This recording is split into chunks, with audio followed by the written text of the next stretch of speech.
Hello hunters, क्या हाल चाल है आप सभी के। आई होप आप सब लोग सही होंगे, पढ़ाई में व्यस्त होंगे और मस्त होंगे।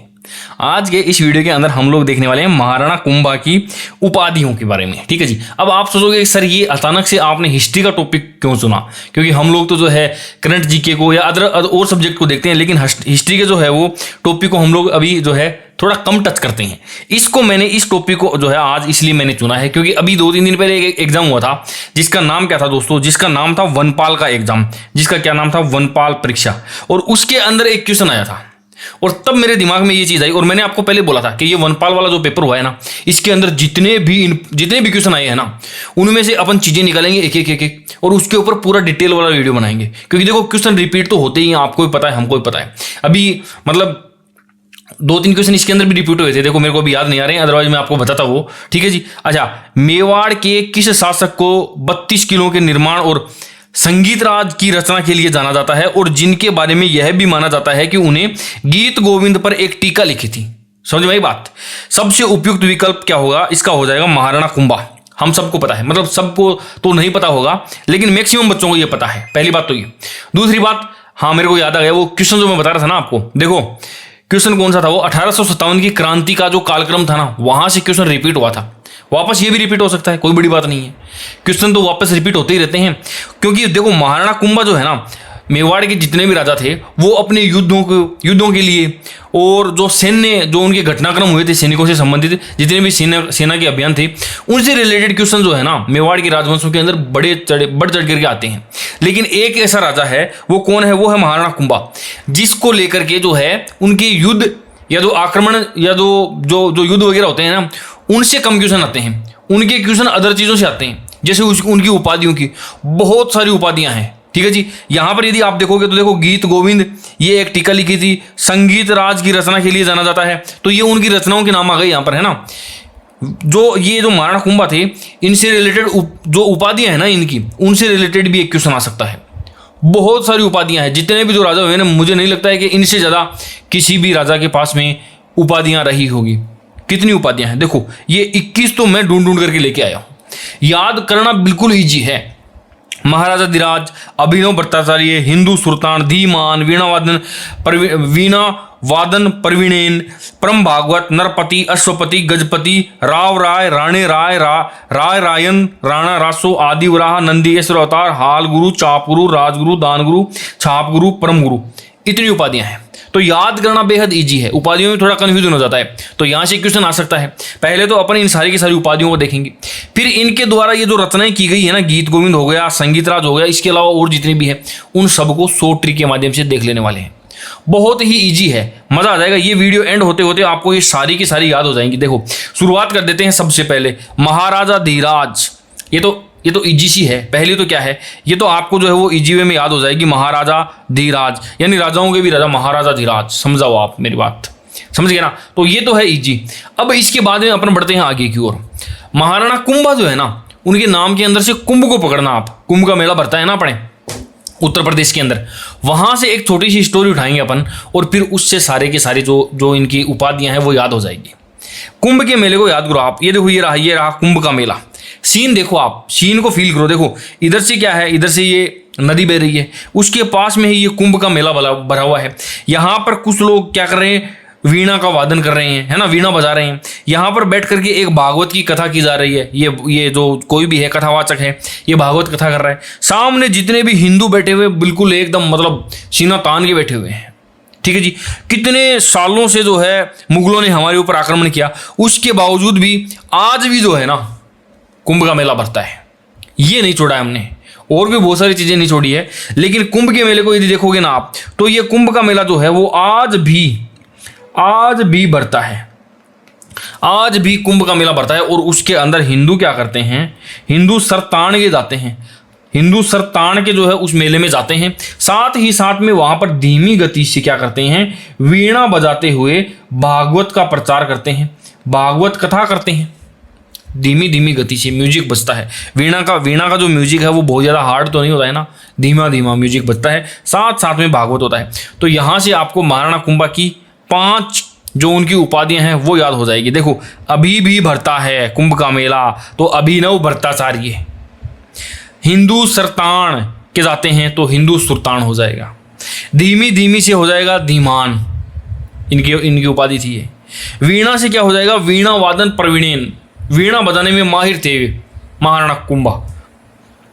भागवत से परम भागवत हो जाएगा। ये 5 उपाधियां यहां से आपको जो है वो याद हो जाएगी। अब कहानी को आगे की ओर बढ़ाते हैं। देखो सारे के सारे हिंदू लोग जाते हैं। ये अभी इस बार वाला कुंभ का जो मेला था वो तो बहुत ज़्यादा वायरल हुआ था, याद होगा आपको। एक IIT का बाबा आया था, IIT पास किया हुआ एक IIT बाबा नाम से बहुत ज़्यादा फेमस हुआ था, सबको पता है। इसके अलावा आपको याद होगी मोनालिसा। मोनालिसा याद है कि नहीं है? वो मोनालिसा वो कौन सी रे, ये वाली मोनालिसा, ये वाली। काना तो हिंदू है कि मुसलमान है, याद आई कि नहीं आई? देखो प्यार तो भारत में पहली बार नहीं हुआ है, सभी प्यार करते। जब राधा कृष्ण ने प्यार किया तो राधा ने थोड़ी पूछा था कि तू कान्हा मुसलमान है कि हिंदू है। वो वाली मोनालिसा। तो ये मोनालिसा क्या हो गया, ये अपने पति के साथ में हाथी घोड़ी लेकर के वहां पर चली गई। घोड़े के ऊपर बैठ करके खुद चली गई, घोड़े के ऊपर बैठ करके खुद चली गई, और गज के ऊपर बैठ करके इसका पति जो है वो किस पे बैठ के चला गया दोस्तों, वो गज के ऊपर बैठ करके यानी हाथी के ऊपर बैठ करके अपने पति के साथ में, पति है तो ऑब्वियसली बात है नर ही है, मादा तो होगी नहीं, तो नर के साथ में बैठ करके वो चली गई। अब यहाँ से 3 चीजें याद होगी आपको। देखो एक तो नरपति, दूसरा क्या हो जाएगा आपका अश्वपति, और तीसरा क्या हो जाएगा गजपति। याद है कि नहीं है? अच्छा ठीक है, अब आगे की ओर बढ़ते हैं। अब देखो ये घोड़े के ऊपर बैठ करके हाथी के ऊपर बैठ करके चले गए। जाएंगे कहाँ पर? वहाँ पर जाकर के कोई होटल वगैरह तो था नहीं, वहाँ पर तो ये पुराने समय की सराय है रुकने के लिए, धर्मशाला टाइप में होती है, उसी को सराय बोलते हैं। तो ये दोनों पति पत्नी गए और जा करके उस राय के अंदर यानी सराय के अंदर रुक गए। सराय देखो ये रही सराय, सराय के अंदर जो है वो सराय के अंदर जाकर के रुक गए। अब सराय से आपको 3 राय याद करना पड़ेंगे, 3 राय और 3 राय। कौन सी राय? देखो 3 राय कौन कौन से? एक तो जो है राव राय, दूसरा राणे राय, तीसरा राय रायन। ये 3 नाम हो गए हैं, ये 3 उपाधियां भी कुंभा की है। देखो आप कौन कौन से, राव राय, राणे राय, रायन राय, ये तीनों के तीनों। समझ में आएगी नहीं? तो ये इस सराय के अंदर दोनों पति पत्नी जाकर के रुक गई। अब वहां से इसने सोचा कि अब अपन चलते हैं कुंभ के अंदर, शाही स्नान वगैरह कर लेते हैं। लेकिन ये वहां पर आई तो हालत खराब हो गई, इसका रास्ता हो गया। यहाँ पर देखो कितने सारे लोग यहाँ पर खड़े हो गए इसकी फोटो वोटो लेने के लिए। फेमस तो हो ही गई, तो सब लोगों ने देखा कि यहाँ पर चलते हैं, सेल्फी वगैरह लेते हैं और अपन भी फोटो वगैरह वायरल हो जाएगी अपनी। तो इसके हो गया रास्ता हो गया रास्ता। तो ये आधे रास्ते से ही आधे राह से वापस भाग करके आ गई। आधे राह से क्या हो जाएगा, देखो आदिवराह, ये हो गया आदिवराह। इसके हो गया एक रास्ता, ये हो गया राणा रासो, इसके हो गया रास्ता। तो ये आधे राह से वापस आ गई। आधे राह से वापस आने के बाद में आकर के इसने क्या किया, भगवान शिव शंकर को इसने पूजा करी और बोला कि हे नंदी ईश्वर, नंदी के ईश्वर, हे नंदी के ईश्वर अवतार, मेरी जो है रक्षा करो इस भीड़ से। तो ये लास्ट क्या हो गया आपका, ये नंदीकेश्वर अवतार हो गया। 15 नाम हो गए हैं। इसके अलावा ये गुरु वाले जितने भी हैं ना, ये आप सारे के सारे याद कर लेना कौन कौन से हैं दोस्तों। ये यहाँ पर यदि आप देखोगे तो ये हाल गुरु, चाप गुरु, राजगुरु, दान गुरु, छाप गुरु और ये परम गुरु नाम वाले हैं जितने के जितने, वो सारे के सारे इसके अंदर आ जाएंगे। अब एक बार वापस देखते हैं अपन। देखो आप इनकी सारी की सारी उपाधियों को देखते हैं अपन यहाँ पे। मैंने क्या बोला था, सबसे पहले क्या बोला था मैंने आपको कि एक तो ये महाराजा धीराज, तो आप ऐसे याद कर लेना, ठीक है जी। देखो अभी भी भरता है, हिंदू सरतान के जाते हैं और धीमे धीमे वीणा का जहां पर वादन होता है वहां पर भागवत की कथा करते हैं कुंभ के मेले में। वहां पर मोनालिसा चली गई। कौन सी मोनालिसा? वही कुंभ मेले वाली, अपने नर पति के साथ में घोड़े के ऊपर बैठ करके, और वो गज के ऊपर बैठ के चला गया। राय से 3 बने थे, राव रायन, राणे रायन और राय रायन, ठीक है जी। वो उस सराय से बाहर की ओर निकली। किससे बने थे ये सराय से बने थे, 3 सराय। वो सराय से बाहर निकली, उसके हो गया रास्ता, और आधे राह यानी आधे राह से ही वो वापस आ गई और आकर के क्या बोली, हे नंदी के ईश्वर अवतार लो और मेरी रक्षा करो। नंदी के ईश्वर कौन थे? भगवान शिव शंकर थे। नंदी उनका बैल था, तो उनके ईश्वर, हे नंदी के ईश्वर अवतार लो और भाई मेरी रक्षा करो। इसके बाद में ये सारे के सारे क्या हो गए, हाल गुरु, चाप गुरु, राजगुरु, दान गुरु, छाप गुरु, परम गुरु, ये सारे के सारे क्या हो गए, ये गुरु वाले हो गए। और देखते हैं अपन। देखो जब राणा कुंभा के बारे में अपन पढ़ रहे हैं ना, तो 2-4 चीजें और भी देख लेते हैं, हो सकता है क्वेश्चन इधर उधर से आ जाए। एक इनके समकालीन शासकों के नाम देखते हैं, बेहद ही इजी है। 3 समकालीन शासक जो थे वो इंपॉर्टेंट थे। 3 कौन कौन थे? एक तो थे गुजरात वाले, एक थे मालवा वाले और एक थे मारवाड़ वाले। ध्यान रखना, देखो गुजरात याद करोगे ना आप, तो गुजरात में आ गया रात और कुतुबुद्दीन, यानी रात दिन। महाराणा कुंभा क्या करता था? अपने पास में संगीतज्ञों को बुलाता था, उनको इनाम वगैरह देता था, उनको पैसे देता था, जनता के अंदर पैसे बांटता था। तो वो उनके जनता के बीच में क्या बांटता था? वो माल बांटता था। और माल बांटने के बाद में उन सब का चेहरा खिल जाता था, बाछें खिल जाती थी, खिल गई उनकी बाछें, खिल गई, चेहरा खिल गया उनका, मजा आ गया जनता को भी। ठीक है जी। अच्छा, एक बच गया क्या? ये मारवाड़, यानी मारवाड़ से कर देंगे क्या? मार पीट कर देते हैं। कब? रण के अंदर यदि कोई मल्ल यानी जो कोई पहलवान होता है वो क्या कर देता है? वो मारवाड़ कर देता है, मारवाड़ देता है वो फिर वहां पे। तो ये क्या हो जाएगा? रणमल हो गया यहाँ पे। ये इतने सारे जो है आपको ये यहाँ पर याद हो जाएंगे। ठीक है जी, ये समकालीन शासक हो गए। इसके अलावा महाराणा कुंभा के क्या है? ग्रंथ। अब इंपॉर्टेंट बात आई है, प्रमुख ग्रंथों की यदि अपन बात करें ना, तो देखना आप, इनके प्रमुख ग्रंथ हैं। एक तो संगीत राज, म्यूजिक का इनको बहुत शौक था, वीणा बजाने में माहिर थे ये। इनकी पुत्री थी, वो भी वीणा वादन करती थी, बहुत ही शानदार। ठीक है जी। दूसरा क्या हो जाएगा? ये संगीत मीमांसा, सूड़ प्रबंध, और इसके अलावा रसिक प्रिया, और ये जो क्या हो जाएगा? कामराज रतिसार। समझ आई कि नहीं आई बात? देखना, संगीत का राज जहां पर होता है ना, संगीत का राज कहां पर होगा? सबसे पहले तो इसको देख लेना आप, संगीत राज। इसको ग्रंथों का सिरमौर बोलते हैं और इसके 5 भाग हैं। अब आप जरा सोचो कि कहीं पर यदि संगीत चल रहा है ना, संगीत यानी पूरा का पूरा म्यूजिक का सिस्टम जो होता है उसको क्या बोलते हैं? संगीत बोलते हैं। संगीत यदि चल रहा है तो हम लोग आंख मीच के बोल सकते हैं कि देखो, एक तो वहां पर गीत वीत गा रहे होंगे, ठीक है जी। दूसरा वहां पर वाद्य यंत्र होंगे। तीसरा वहां पर नृत्य भी हो सकता है ना। चौथा क्या होगा? वहां पर रस होगा। रस का मतलब क्या होता है? मजा जिसको बोलते हैं ना, रस, मजा आ गया, वो होगा। और इसके अलावा फिर क्या है? एक पाठ जो है ना वो और हो जाएगा।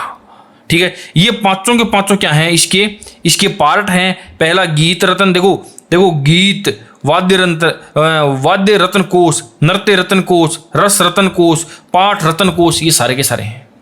अच्छा, संगीत राज याद किया है, उसी हिसाब से संगीत मीमांसा भी कर लेना। और एक ये क्या हो जाएगा? सूड का प्रबंध, सूड प्रबंध।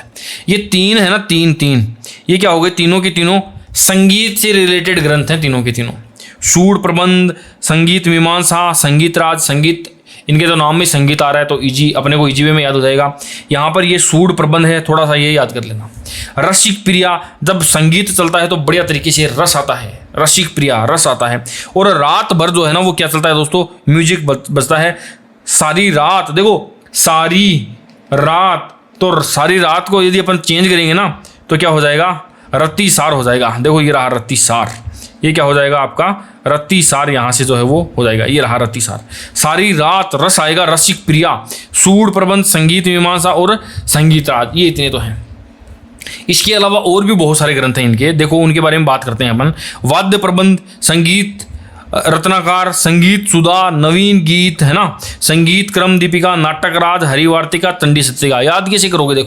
देखो वाद्य प्रबंध, यानी वाद्य यंत्रों का जब प्रबंध होता है तो वहां पे क्या होगा? संगीत चलेगा, रत्नाकार संगीत या गीत, संगीत सुधा, दासू संगीत चलेगा। देखो सुधा की जगह कर दो आप दासू, उल्टा कर दो, थोड़ा याद रह जाएगा आपके। दासू संगीत चलेगा। साथ में वहां पर क्या होंगे? नवीन गीत गाए जाएंगे। और संगीत का जो क्रम है ना वो रात भर वहां पर चलने वाला है। उसके बाद में थोड़े बहुत नाटक होंगे, जिन नाटकों में क्या होगा? हरि का भजन हो जाएगा, हरि भगवान का नाम वहां पर ले लिया जाएगा। छोटे से ही तो हैं, कोई ज़्यादा बड़ी बात थोड़ी है। देखो आप इनको वापस देखो एक बार, क्या है? देखो वाद्य प्रबंध, यानी वाद्य यंत्रों का रात को प्रबंध होता है कि भाई आज म्यूजिक चलने वाला है, पूरी रात भर जो है वो भगवान का नाम लेंगे। ठीक है जी। संगीत रत्नाकार, संगीत रत्नाकार, और संगीत चलेगा एकदम दासू, संगीत चलेगा दासू, यानी सुधा, दासू सुधा। ठीक है जी। अच्छा, नवीन गीत आएंगे, संगीत चलता रहेगा उसी क्रम में। नाटक जब होगा थोड़ा बहुत तो उसमें हरि का नाम ले लिया जाएगा। और चंडी शतक टीका, ये भी याद कर लेना साथ में, इसी के साथ में ध्यान रखना। ये सारे के सारे जो है ना ये बेहद ही इंपॉर्टेंट हैं। इसके अलावा जो है यदि इधर से बात की जाए तो इन सबको भी देख लेना। एग्जामिनर के मूड का पता नहीं होता है कब मूड घूम जाए और कब कौन सा दे दे। जब एग्जाम के अंदर कोई एक बार क्वेश्चन आ जाता है अपने आप फिर वो इंपॉर्टेंट हो जाता है। कल तक मान लो हम लोग यहाँ पर नाटक राज को देख ही नहीं रहे थे, अब कल एक पेपर होता है उसमें ये नाटक राज आ गया तो हो गया ना इंपॉर्टेंट। तो अच्छा है कि उससे पहले ही हम लोग ये याद कर लें सारे के सारे। अब देखो इनके कुछ एक दरबारी कवि हैं वो भी इंपॉर्टेंट हैं। एक तो मंडन, कुंभ के मेले में जाकर के जब भी हम ऐसे मुंडन वगैरह करवाते हैं तो ऐसे व्यास की जैसे ऐसे गोल गोल टांट नहीं हो जाती कि हमारी व्यास के जैसे, तो ये सार रंग व्यास हो जाएगा और ये व्यास हो गया। ये दरबारी थे इनके महाराणा कुंभा के। महेश भट्ट को तो जानते ही हो तुम, ये आलिया भट्ट का बाप है ना। इसी के साथ में आप अत्रि भट्ट को याद कर लेना। मुंडन जब करवाएंगे तो टांट जो है वो व्यास की जैसी हो जाएगी, तो कान्हा व्यास और सारंग व्यास ऐसे याद कर लेना, है ना। और कुंभा के दरबारी में एक महेश भट्ट और उसके साथ में अत्रि भट्ट, ये याद कर लेना। इजी है। देखो ये मंडन वाला तो बहुत सी बार पूछा गया है, बताने की जरूरत नहीं है। जो लोग कंपटीशन एग्जाम की तैयारी कर रहे हैं उन्हें डेफिनेटली ये बात पता है कि मंडन का क्वेश्चन कितनी बार आया है, बहुत बार आया है। और भी आ जाए तो कोई बड़ा मतलब ऐसे सोचने वाली बात नहीं है कि भाई यार ये क्वेश्चन कैसे पूछ लिया अब एकदम से। अब देखो ये वाला वो क्वेश्चन है, ये 32 किलो का निर्माण। देखो मेवाड़ के किस शासक ने 84 में से 32 किलो का जो है वो निर्माण, और इसके किसने करवाया? महाराणा कुंभा ने करवाया। संगीत राज की रचना के लिए जाने जाते हैं, गीत गोविंद के ऊपर इन्होंने एक टीका भी लिखी थी, ये भी जाने जाते हैं।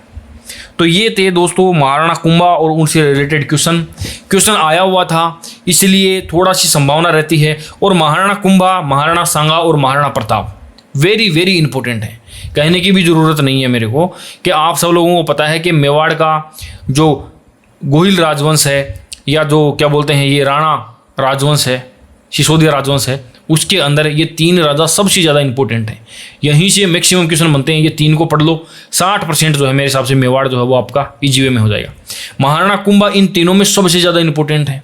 वैसे तो तीनों के तीनों इंपॉर्टेंट है, लेकिन महाराणा कुंभा जो है वो थोड़े से क्या है कला प्रेमी थे, इनके अंदर जो है आर्ट था, तो इसके लिए ये थोड़े और ज़्यादा इंपॉर्टेंट हो जाते हैं। ठीक है जी दोस्तों, तो आई होप आपको ये वीडियो अच्छा लगा होगा। बाकी आर्ट एंड कल्चर ज्योग्राफी की यदि प्रॉपर तरीके से पूरी की पूरी क्लासेज आपको लेनी है तो एप्लीकेशन को डाउनलोड कर लें, आपको वहाँ पर मिल जाएगी, ज्वाइन कर लेना। और ये वीडियो कैसा लगा है कमेंट करके मुझे बता देना। आज के लिए इतना ही, मिलते हैं किसी नए वीडियो में किसी नई ट्रिक के साथ। तब तक के लिए bye bye, take care. Billion तक पहुंचा दो यार, बिलियन तक शेयर कर दो, सपोर्ट कर दो, बिलियन तक पहुंचाओ ना यार, कैसे भी करके।